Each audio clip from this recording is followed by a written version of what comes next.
In the early 1900s, Eban Buyers was born into a very wealthy family in New York City. He attended Yale University in Connecticut. After his college graduation, his father just handed over the very successful metalworking business that he started that made his family wealthy in the first place. And so all in all, Eban's life was really going quite well until 1927. That year, Eban was 47 years old. Eban, in his sleep, manages to roll to the side of the bed and actually falls out of his bed onto the ground.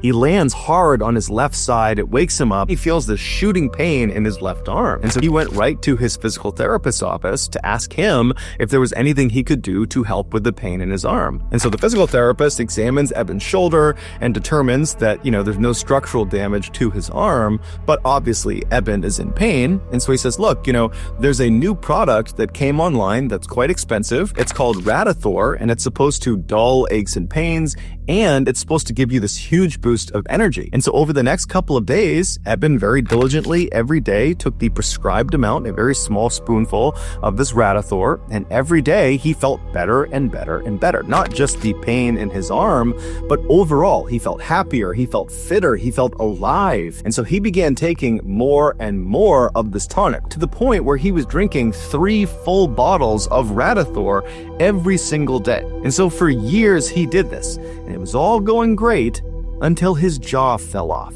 Literally, in 1931, one day, his lower jaw just separated from his skull and went slack. And so the reason this happened was because Radithor was actually just radioactive water. In the early 1900s, the radioactive element radium was believed to have highly curative properties with no side effects.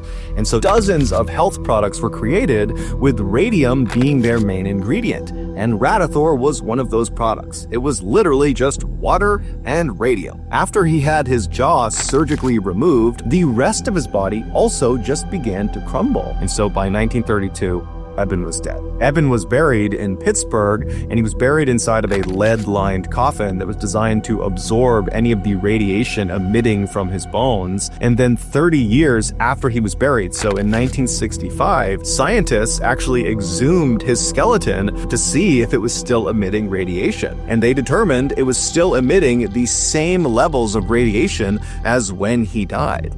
And they actually would ultimately figure out that radium has a half-life of 1,600 years. So what that means is Eban's body will remain highly radioactive for centuries. Here is a picture of Eban with his jaw surgically removed. It was taken shortly before he passed away.